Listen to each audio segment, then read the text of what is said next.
Alrighty, what is going on, everybody? My name is Blitzwinger, and ladies and gentlemen, welcome back to a brand new 100% completion guide episode for LEGO Dimensions. Today we're actually on our second to last adventure, and that is the Ghostbusters level. So who are you going to call? Ghostbusters slash hopefully Blitzwinger to help you out with getting to 100% completion. Once again, you ideally want to have your, of course, dwarf bounty on or the red brick on so that you could multiply your studs times 2 as I showed you there, so that you can get your rule breaker status easier. So keep that in mind. Now, with that being said, also, of course, if you guys enjoyed today's episode, drop a like. Let's go ahead and aim for 1,000 likes. And that being said, ladies and gentlemen, let's do this thing. I will show you, of course, how to get all the Minikits and the rescue mission done for this particular level, while also showing you some good spots to get a bunch of studs. But honestly, this level is insanely easy to get rule breaker on, because if you're just capturing the ghosts as you should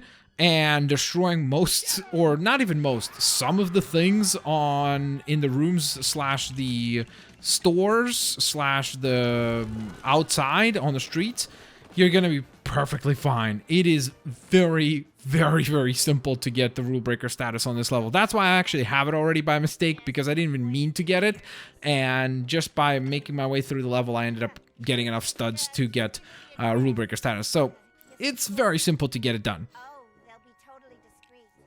Thank you. Oh yeah, that's right. Like they're gonna be discreet. That's the worst way to describe them. So first and foremost in the level, you're gonna just kind of get an idea of some of the mechanics of the Ghostbusters. They'll introduce the Ecto-1 and the Ghost Trap to you, and so on and so forth.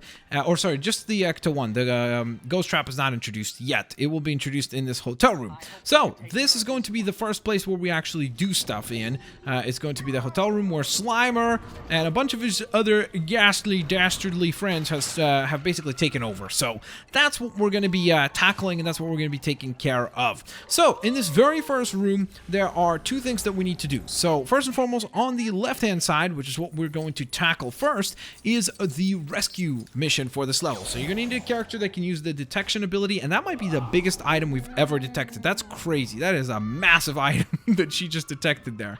And then now we've got is it Janine or is it Janice? Oh my god, I can't remember. Is her name Janine or Janice? Oh, I really need to rewatch Ghostbusters. It's been a while. It's been about a minute.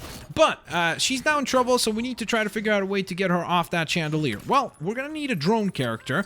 So you can either use Cyberman or Dr. Emmett Brown for this. And then you're going to go to the bottom button, press it, then go up top, then go back to the bottom button. My goodness, that's hard to say. Try to say that quickly. 5 times. Bottom button. That is so difficult to say. It's crazy. I didn't even realize it'd be so difficult to say that. But let me know if you guys were successful in the comment section below. Nonetheless, once you've done that, you can go ahead and leave this area, or this side of this area, because you have now completed everything that you needed to tackle here. So, do probably destroy some of that stuff if, again, you're having difficulty with studs. Just take the time to destroy some of the additional items. Now, on the right-hand side of this area, you'll notice that there is basically carriage, or, I don't know, carrying cases, or whatever you'd call those things. Like, you know, in hotel rooms where they put, like, bags on, like, these little dollies, and then they would carry them to you. So that's what these are. So we need to basically position them into the proper color-coded areas. So the blue goes onto the blue, the yellow goes onto the yellow, and the red obviously will go onto the red one. So just little by little, push them along the way, and you will get them into their proper positions just like this. And that is actually why I already have one of the Minikits unlocked for this level. You might have noticed when I was just loading up the level, it said 1 out of 10 Minikits collected. So I still showed you how to get it, but for me, this is not going to be a Minikit. It will simply be a blue stud. So right there, it falls down as a Minikit, but then it just turns into a stud because I already have this Minikit unlocked. So then just make your way into that room there. And within this room, the first goal that we're going to focus on is destroying 5 of these painting slash posters, whatever you want to call them. I think they're paintings, right? So one of them requires us to go ahead and use Wild Style to summon it and destroy that one and make your way through the green barricade. Now, in the far end of this same exact room is where the other 3 posters are actually located. So one of them requires the mage to put it up on the wall just to be destroyed, which seems kind of counterintuitive. It's like, why would you put it up on the wall just to destroy it?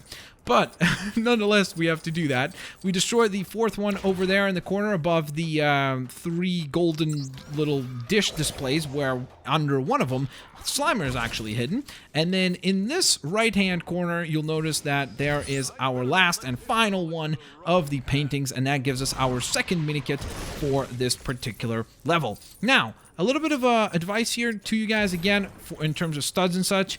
You want to collect a bunch of studs in this room. It has a lot to offer. Plus, whatever one of these dishes Slimer is hidden under, don't just give up on the other ones. You want to melt the other ones as well, because under the other 2, you're going to get a purple stud and a blue stud. So that is anywhere from 11,000 all the way up to 22,000 studs, depending on if you have your multiplier or not. So that's pretty helpful and quite awesome, all things considered. So then from there, we're going to go ahead and release Slimer, as he is hidden behind this painting now. He has hidden himself inside the painting and behind the painting. And now we're going to need a character that can look through walls or have the ability to do so. So you could use Cyberman, you could use Zane from Ninjago. Who else could you use? Superman, of course. I'm trying to remember. Is there anybody else? I think those are the 3. I want to say maybe those are just the 3, but maybe there's somebody else. And basically, once you solve all 4 of these sides, you just activate them. This little assembly will fall apart, the little circle. It does take a little while for it to activate, so don't worry if it doesn't pop up right away. But once it deactivates, you'll be able to earn your 3rd minikit out of 10. And by the way, a bunch of studs are located in that area, so take your time and go ahead and collect those as well. So now we're going to jump quite a bit ahead in the level. There's going to be a driving bit in the level, so just drive through it. It's very simple. It kind of guides you along the way. And once you're made your way all the way through that, you're going to arrive back at the Ghostbusters Firehouse. And this is where our next few minikits are located. So here we are on the kind of like a mainframe computer here on the side, and we're just playing a simple matching game. So all we need to do is just match the cards, and I don't know if they're actually reset every time. So like, I don't know if your pattern is going to be the same as the one that I have here. So I can't guarantee that. Let me know, actually. If you're playing through the level, let me know if your pattern was exactly the same or not, or were the cards in different positions, because that would probably be interesting to find out. So, nonetheless, that is your 4th minikit attained from that, but you're not quite done here. Over on this end, as you see right there, if you're still short on studs, go ahead and clean that up. That goo can be cleaned up with any character that has the water ability. Clean it up and get a few additional studs collected. Now, over here, you're going to need super strength, and then use any character that has a long-range attack to destroy the giant amount of boxes that were within this little elevator shaft, and then reassemble the remaining pieces into a keystone for scale. Now you're just going to go ahead and shrink down into, or any character that you want to use could shrink down, and then you're going to go ahead and morph into back your regular size and collect your next minikit. From there, we jump all the way on over to the Gozer battle scene. So this is prior to the event of battling Stay Puft Marshmallow Man. But as you see Gozer here, we're just going to take a bit of a turn. We're not going to battle Gozer right away, and instead we're going to turn over to here. And this is actually a really cool puzzle right here. I really enjoyed this one quite a bit because it has a keystone, and it also involves any character or any vehicle, sorry, that can fly. So you're going to need a flying vehicle for this. And essentially what you're going to want to do is go ahead and grab this little battery cell and deliver it onto this side, the one that is the left-hand side. And that will allow you to open up the initial door, and more importantly than even that, get your keystone pieces in order to be able to have, again, another scale keystone. So you're going to go ahead and activate that, and then shrink down. Now, I would recommend, ideally, you probably only want to have 2 characters on your toy pad right now, and the flying vehicle. That's all. It'll make things a lot easier. So you just jump in here and stay on the ladder, then switch into your other character. So whomever that might be, it doesn't matter who it is, just as long as you have another character. Then you go ahead and power down that switch, and instead power up the switch up ahead right here. So let's do that. There we go. That thing has now been powered up, and that opens up the second door.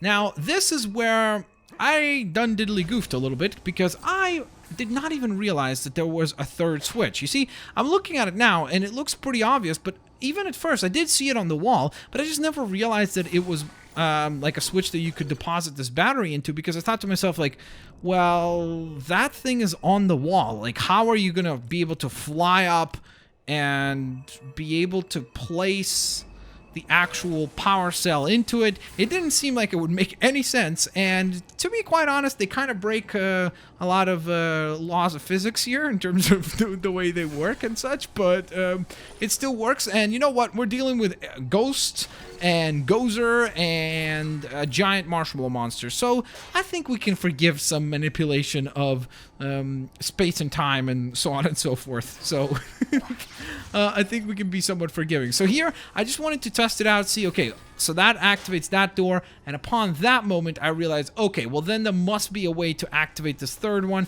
and look at that. Somehow it, like, pulls it sideways and perfectly at a 90-degree angle is able to go ahead and power up that switch, which earns to us, or gives us, I should say, our 6 out of 10 Minikits completed. So, 4 Minikits remaining, and they're all found in in the same area, and all we must do is actually go onto this staircase right here and utilize any character that has the detection ability, and then we need a character that can deflect stuff. So, obviously, Wonder Woman would work perfectly well for this, the top candidate to help us out, and you're just going to deflect the lasers that they're trying to fire at you back at them.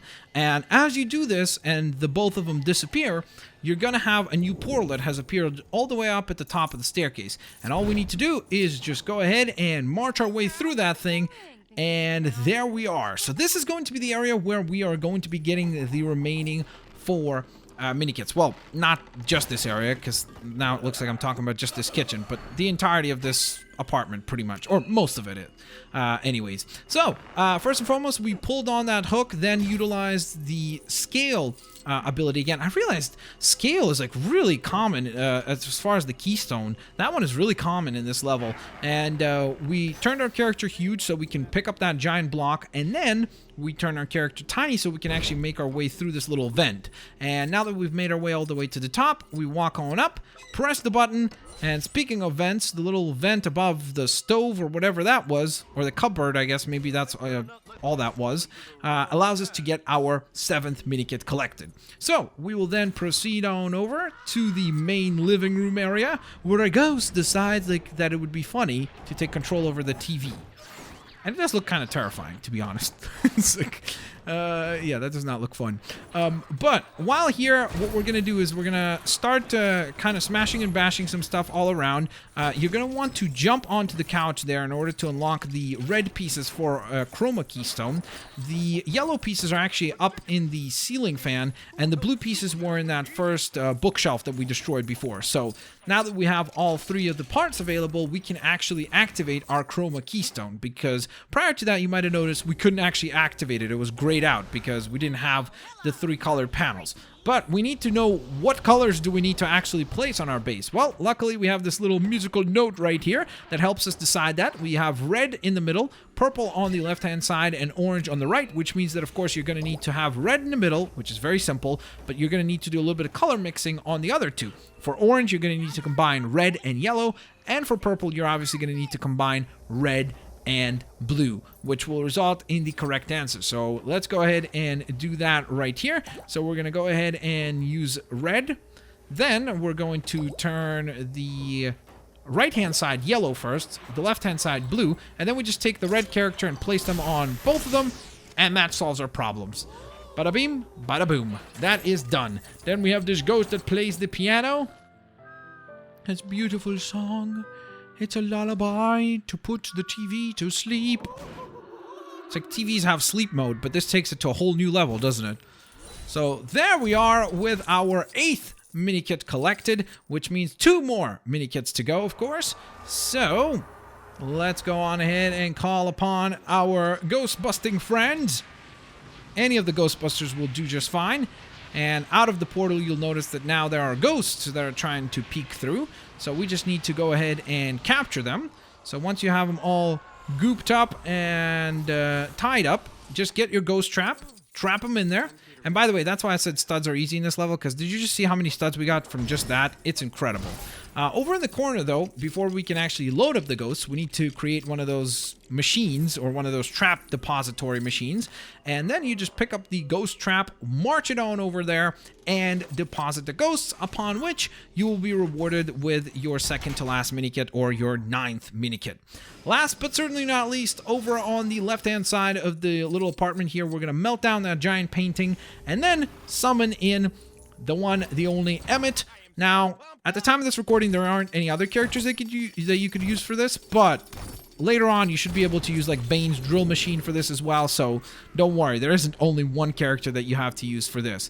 And then the dogs are going to go ahead and spawn in. There's going to be 3 of them. One spawns square in the center, one spawns more in the kitchen side, and then one spawns more in the living room side of things. And once you destroy all 3 of them, that same portal is going to reward you with your 10th and final minikit. Upon picking it up, just exit on out back through the main area. But before you do that, actually, make sure you melt down that giant egg carton. I think that's what it's supposed to be. It gives an insane amount of studs. Like, it is crazy how many studs you get from this. It is absolutely crazy in the best way possible. Like, look at that.